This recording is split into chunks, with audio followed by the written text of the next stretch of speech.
Perkenalkan, nama saya Tewa Azara dari kelas CKM5 dengan NIM 1425373. Di sini saya akan mereview tentang film Plastic Wars. Mengapa saya mengambil film ini? Karena film ini sangat menarik untuk kita bahas karena permasalahan plastik yang sangat marak dan dapat merusak lingkungan serta ekosistem sekitarnya.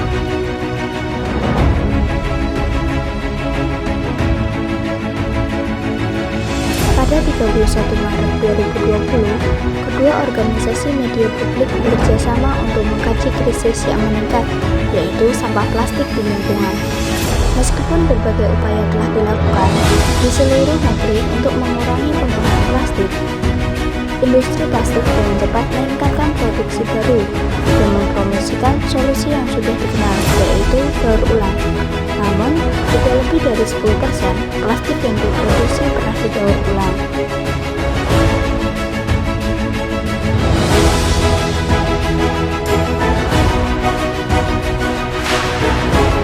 Plastic Wars, sebuah investigasi gabungan antara Frontline dan NPR mengungkapkan bagaimana produsen plastik selama beberapa dekade keras secara terbuka mempromosikan daur ulang.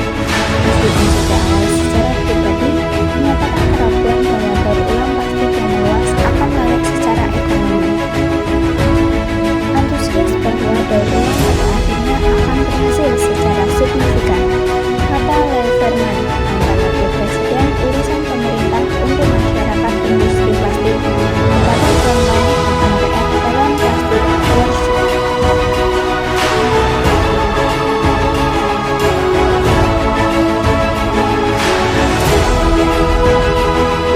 Adalah salah satu dari 3 eksekutif tunggal dalam dokumenter tersebut dan berbicara di depan umum merinci strategis industri plastik untuk mempromosikan daur ulang pada tahun 1980-an dan 1990-an bersama dengan sejumlah dokumen internal yang diungkap oleh produser Frontline Rick Young, koresponden NPR Laura Sullivan, dan tim mereka. Kisah orang di dalam ini mengungkapkan pandangan baru mengenai upaya industri untuk mengatasi kekhawatiran yang berkembang mengenai limbah plastik dengan mendorong daur ulang.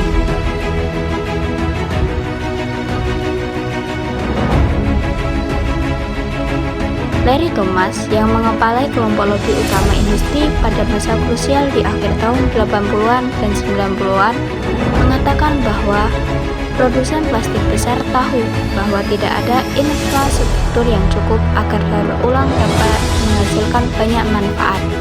Tetapi strateginya sederhana, yaitu jika masyarakat menganggap daur ulang berjalan baik, maka mereka tidak akan terlalu peduli dengan lingkungan, katanya.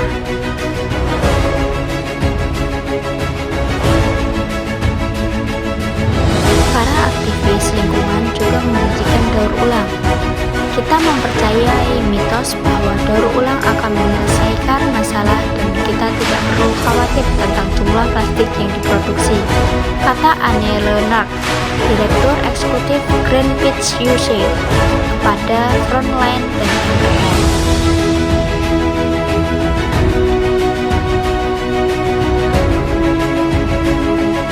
Plastic Wars menelusuri bagaimana saat penjualan plastik meledak pada tahun 90-an dan 2000-an.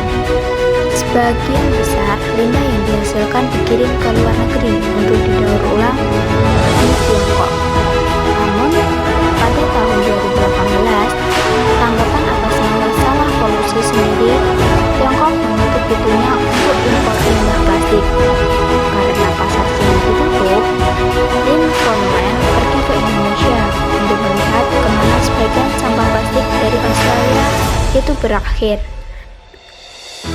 Sekarang menemukan bahwa sebagian plastik yang seharusnya didaur ulang malah dibuang di masyarakat Indonesia yang sudah berjuang membersihkan sampah mereka sendiri.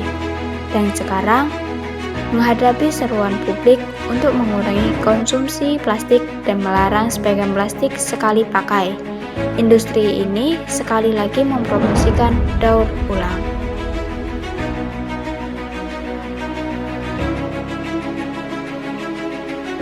Di dalam pabrik plastik baru senilai 6 miliar dolar di sepanjang pantai Teluk Texas, Wakil Presiden mengatakan kepada Frontline dan NPR bahwa perusahaannya berkomitmen terhadap tujuan industri untuk menghilangkan limbah plastik dari tempat pembuangan sampah pada tahun 2040 dan berencana untuk mendaur ulang 100% dari semua plastik, bahkan jika itu berarti menghasilkan lebih sedikit uang.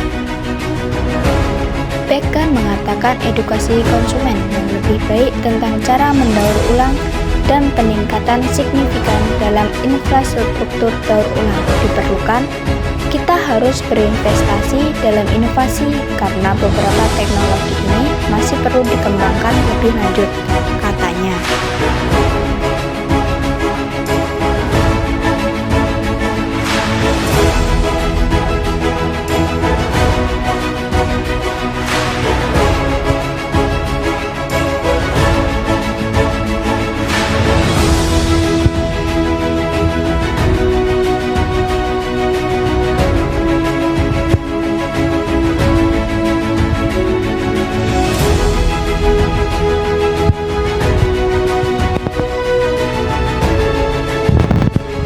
Tentang kita semua yang memahami bahwa kita masing-masing memiliki peran untuk dimainkan dalam menjadikan sistem yang kita miliki lebih baik, katanya.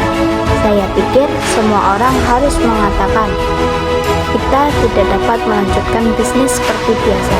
Sudah waktunya untuk merubah dan inilah saatnya.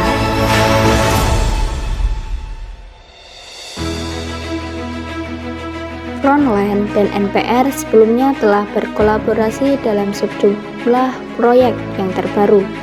Tinjauan mendalam tentang perang dagang Trump dengan Tiongkok, serta investigasi penyakit paru-paru hitam tingkat lanjut di antara penambang batu bara, upaya bantuan badai Maria dan badai Sandy, dan krisis perumahan terjangkau di Amerika.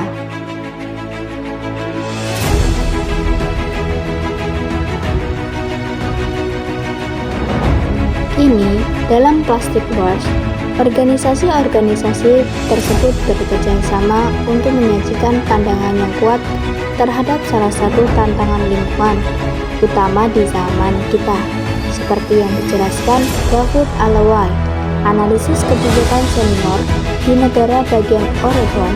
Obsesi nasional terhadap daur ulang telah mengalihkan perhatian dari dampak lingkungan yang lebih penting akibat konsumsi yang terus meningkat.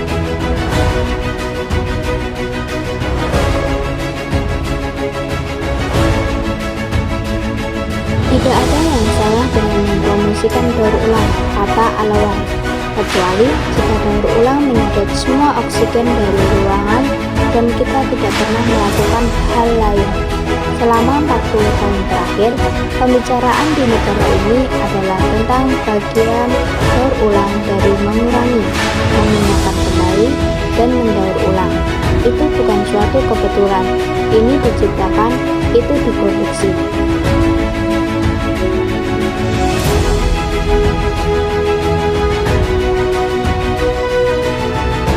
Dari video tersebut dapat disimpulkan bahwa bencana yang terjadi adalah bencana non-alam.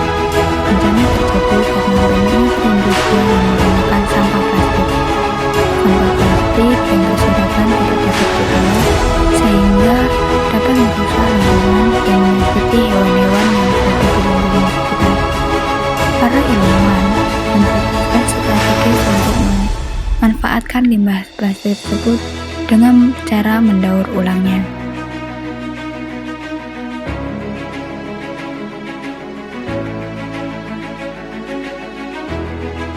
Cukup sekian review dari film Plastic Wars yang sangat menarik untuk kita kaji, dan kita dapat menerapkan strategi yang telah dibuat, yaitu dengan mendaur ulang sampah limbah plastik di lingkungan kita.